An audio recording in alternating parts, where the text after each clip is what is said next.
Hey y'all, Tony B here. It's Sunday, December 14th. I am here in Colorado at my office, itching to be down in Florida, getting some work done. Good thing is, got a trip planned. I'll be traveling back down there. See, my calendar is in front of me. This coming Friday, hop on a plane, spend Christmas break down there with family, friends. Look to get a lot of work done at this property, and have some fun. I've really enjoyed the last few months of what we've been doing down there. Uh, kind of give you an idea of what we're doing. We're still trying to figure it out exactly. We have a pretty good idea, but there's still some things that we're fine tuning and trying to adjust, of what the best play is, what what we'll enjoy, what we think people will enjoy coming to do. And I guess the title of this video is "What Are We Doing?" uh, Here's a brief idea, brief synopsis of what it is. A little background. My name is Tony Brandon. I purchased the property earlier this year. It's about 10.75 acres up in Washington County, Florida. Um, if you know Florida area, it's the Northwest Florida, the Panhandle. I grew up in Panama City, Florida. I moved out here to Colorado in 2010 to start doing a new line of work. I was in construction in Florida. Long story on that, but 2008 things got a little tough and stuck it out for a couple more years. In 2010, made a big jump, big leap of faith to come out here to Colorado and do something different. Since then, life has changed a little bit, and we decided that it's I miss where I'm from. I miss the things that I enjoy doing. Um, Kind of goes back to Hurricane Michael, which was a Category 5 hurricane that hit the Panhandle of Florida, Panama City, Mexico Beach area back in 2018. When that happened, I was able to get back to Panama City and witness devastation firsthand, and that was hard to see what everybody went through during that time. Out here in Colorado, we own a insurance restoration company, so we do a lot of roofing, siding, windows, exterior work. Um, with that, we deal with insurance companies. We know kind of how they are, how they operate, and because I was still licensed in Florida, it kind of made sense to open a second office there after Hurricane Michael, just because we understand the processes of insurance, or we try to. It's an ever evolving thing, but that's a different conversation too. Opened a second office there, so I was visiting my hometown very frequently. I was there a couple, three times a month, back and forth between Colorado and Florida, and finished up the work. Took about 3 years to have the work that we had contracted for to get cleared up, and just kind of missed going back down there and doing things. Another kind of background story. My dad took me hunting a lot as I was a kid. Loved the outdoors, and we used to hunt together in my early adulthood life. When I came out here, though, he really didn't have the chance to do a lot of hunting, so I started looking around for a place that he could always go to, people that he would know, and people he could trust to go out and just get back in the woods again, have a good time. That happened in 2020, I guess 22, 23 season. Sorry, 23, 24 season. Found a hunt lease about an hour southeast of Panama City, and that was where um, we were able to lease about 1,800 acres, and it was just my dad and I, and we'd get up at 2:30, 3 in the morning, hop in the truck, drive down to the hunt lease, get an hour away, to beat the sunrise coming up, and man, it's something about sitting in a tree stand, watching the sun come up, and kind of watching the world around you come to life. You hear the birds, may see some turkeys, may see some deer. We had some wild hog. It was peaceful. and sometimes so peaceful that you were fighting to stay awake. Um, Day one wasn't a problem. You're excited. Day two, it's getting a little grueling because we're getting up early, we're driving an hour, and we're hunting in the morning. And then we kind of have to figure out, do we finish the morning hunt, go back to Panama City, or just go ahead and stick around? And we do some things around the lease sometimes in that in between morning and afternoon hunt.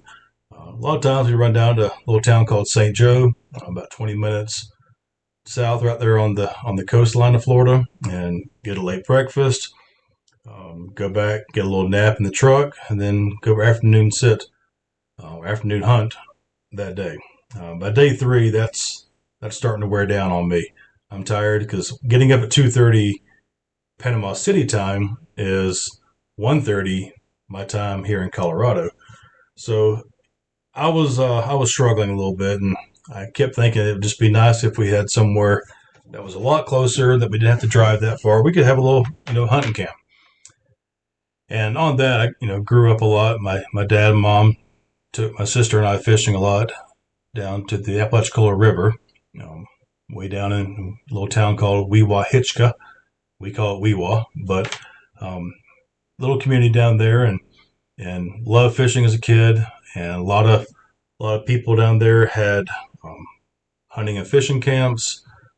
Some people lived there. Anyway, we decided that I started looking around for property and found a few pieces that I liked, and my dad was able to kind of go look at them. FaceTime, you gotta love technology nowadays. We can look at a lot of things. I was looking at Onyx maps as like aerials. I'm looking at Google Images and all these things, trying to make a decision from here in Colorado on the right piece of property. So we got lucky and got an acre of land that we were able to put our hunting and fishing camp on. A little community called Howard Creek. Great little community, great people down there. It's everything we wanted. We have access to the river, which is just minutes down the road to put the boat in the creek. Go out to the river. We are 10 minutes from a hunting lease, and we're 20 minutes from St. Joe Bay. Go out there and catch all the trout, the redfish, flounder, all the fun stuff.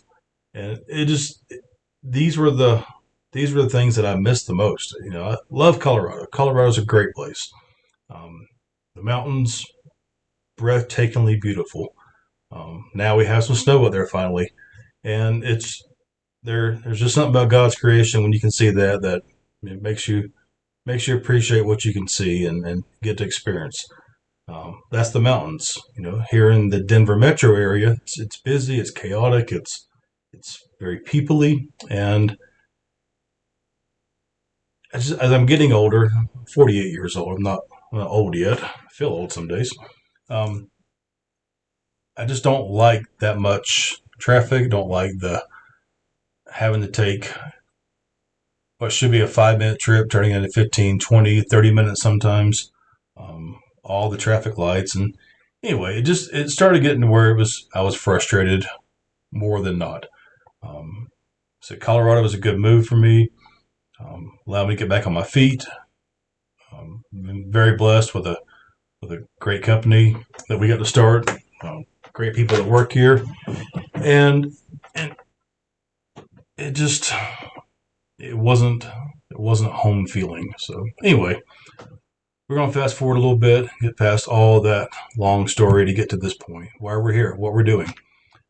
We got this acreage, and it's at 10.75 acres, right on the highway, and we know we're going to put our shop on about 1 3/4 acre of this. Which still leaves us about 9 acres of available land. And went back and forth. What do we do with it? Do we break it up? Do we have one big shop yard? Leave it natural? We didn't know. Started putting more thought into it, and guys, I'll tell you right now, I can go back on a million stories from my childhood to me at 48 years old. So I get a little distracted. I can be saying something and then go back to a story that happened 40 years ago. So here's an example of that. My granddad had planted some muscadine vines. For those who don't know what a muscadine is, it's kind of like a grape. It's the southern grape. You don't eat the rind, but the pulp, the juice is just so good. And my granddad, this man could grow anything. He had a green thumb. I laughed that he could put a rubber tire in the dirt and grow something out of it. But anyway, he had these vines, and I had a lot of cousins. They had a lot of grandkids, and we would go out there to their house every Friday. It was pretty much a guarantee.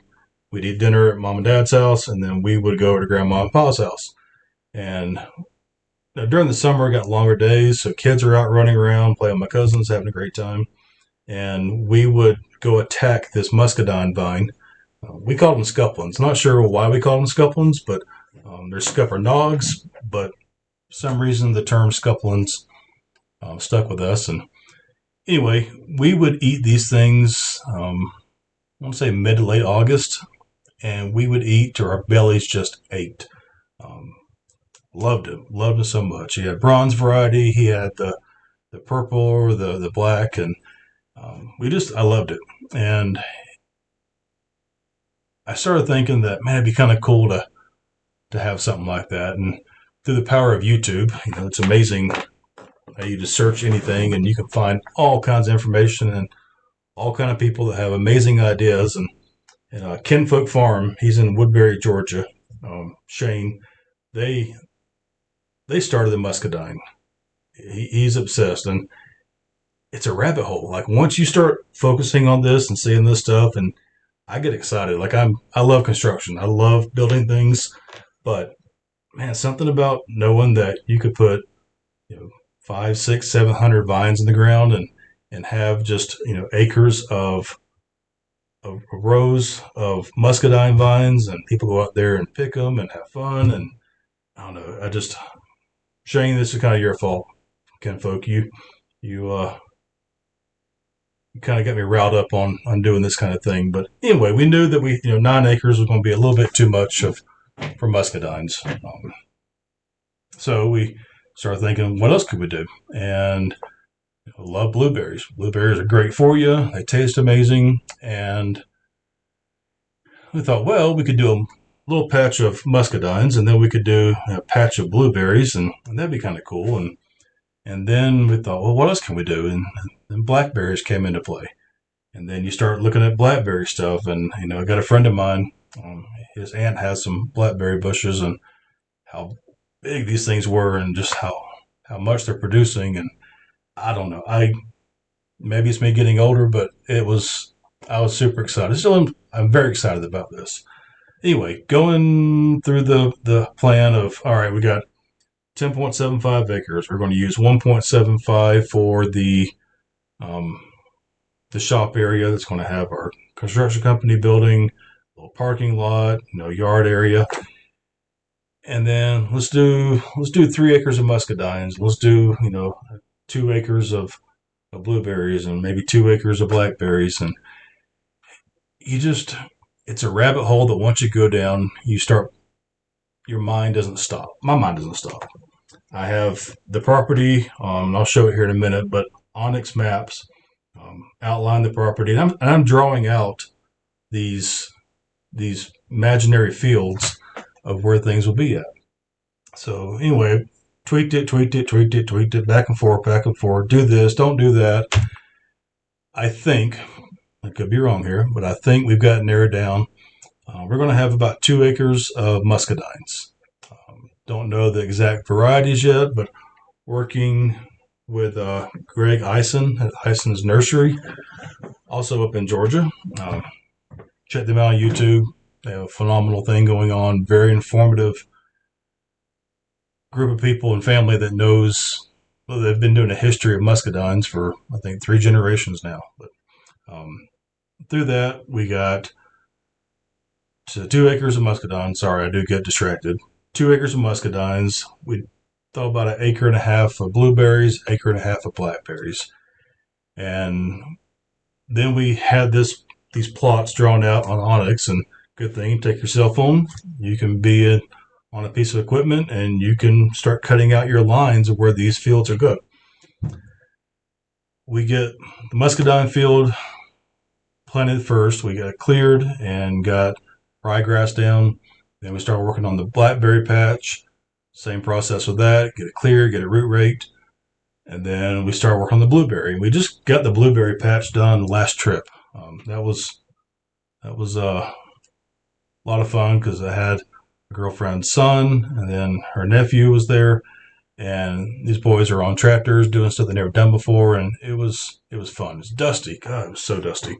But we got the seed down, and then the rains came, and my dad went this morning up to the property, sent me some videos of how the grass looks, and it's pretty cool. I'm excited about it.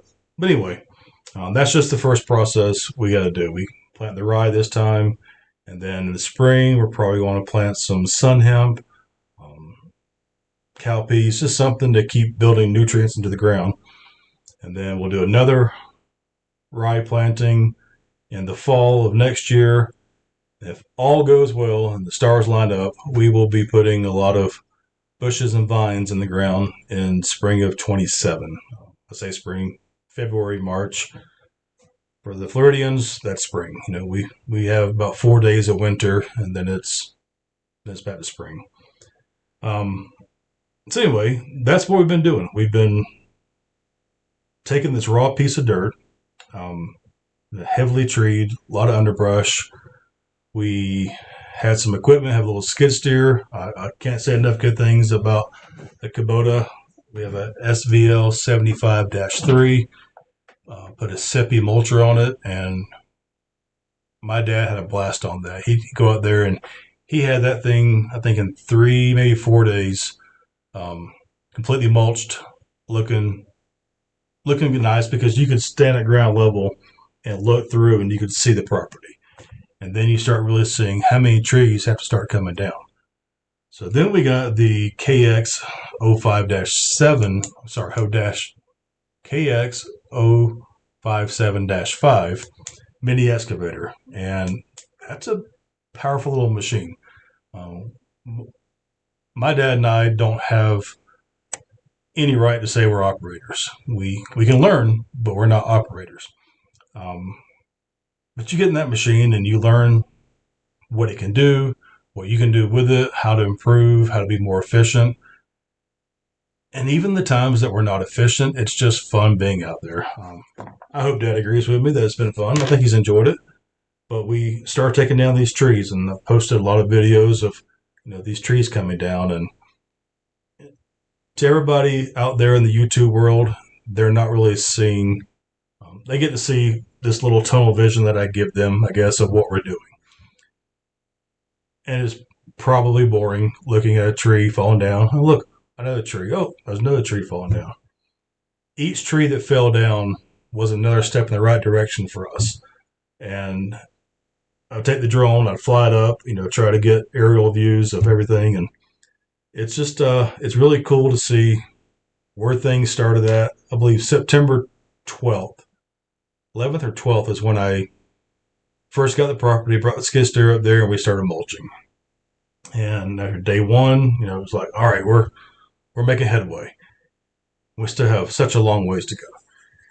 And brought the mini excavator out there, started knocking down the trees, and just, one by one. We got the muscadine field ready. We got what was going to be the blackberry field, and then we got the blueberry field. Over the last week or so, I'm kind of back and forth, and if you guys want to comment on this, please do. I think the idea of doing the muscadines, blackberries, and blueberries is super awesome. I just think maybe I would rather have 2 fields that are blueberries and 1 field that are muscadines, which would give us 2 acres of muscadines and about 3 acres of blueberries. And then we're going to have this whole property fenced in, so I thought it'd be nice as people are picking, they can have access to the fence line there and have the blackberries planted along the edge. With that, I'd love to do some citrus, maybe some satsuma oranges, some lemons, kumquats, loquats, There's all kind of fruit trees out there, but I just want it to be a place to where we can have people come, um, spend an hour, 2 hours, 3 hours, whatever, at different times of the warmer months. The blueberries will be the very first thing that become ready. Um, we can start picking those probably the end of May, and then that'll carry us through mid to late June. Um, Blackberries will be around the same time, June, July timeframe, and then muscadines come into play starting in August. If we do the fruit trees, which I want to do, the citrus, those will be November-ish time frame. So there'll always be something to come do and come pick from this place. That's where we're at. It's a process that has just begun. It's going to be a long process, but I am to the moon excited about what we're doing.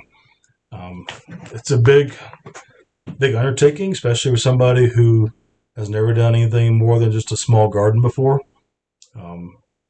But it's exciting to me, especially if I watched more YouTube videos of people doing upicks and families being out there having a good time, enjoying that time together, picking some fresh fruit to make cobblers with, or put it in your ice cream, or people, the muscadines, just you're eating as you go, and you put some in your little pot and you pay out at the end.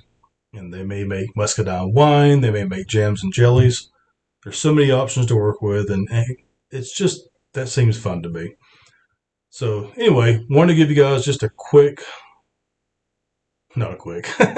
very rambling look at what we're doing.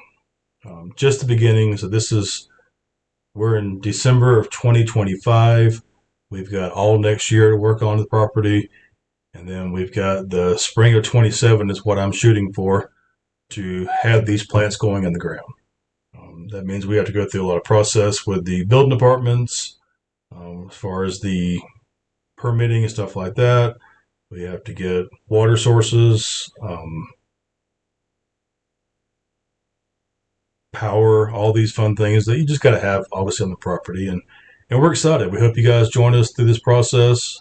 It will be a lengthy process, but just like Brad and Miss Deb at Piney Grove Homestead, they purchased their property years ago, and they were able to document certain things along the way. And I guess that's how this whole thing started for YouTube, is that I wanted to be able to catch everything I can on video, pictures, talking, whatever, just to have something to look back on. If I make it 20, 30 more years, whatever the good Lord keeps me on this earth for, just to be able to see where we started at, what we did, the struggles that we ran into. There'll be some videos of us doing a lot of things right.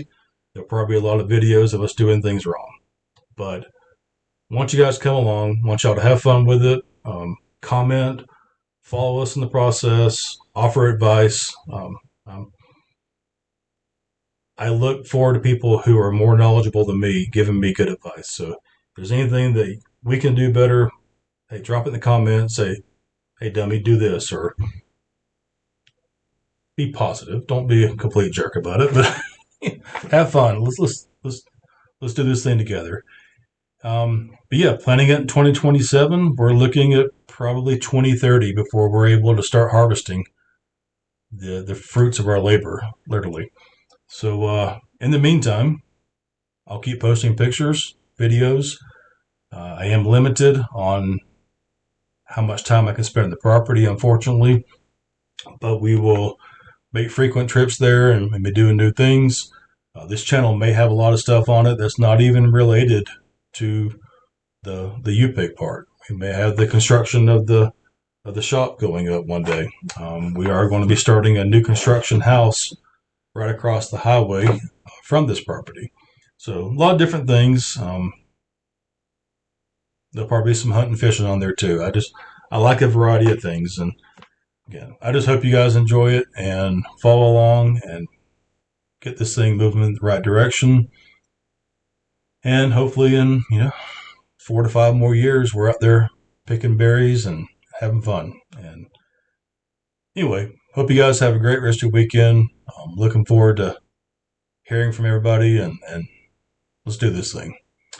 In the meantime, hope you guys have a Merry Christmas, Happy New Year. I will try to get another video or two out in between now and then, but I hope you families have a great time and enjoy the company and enjoy all the good eating. And we'll catch you soon. All right, bye bye.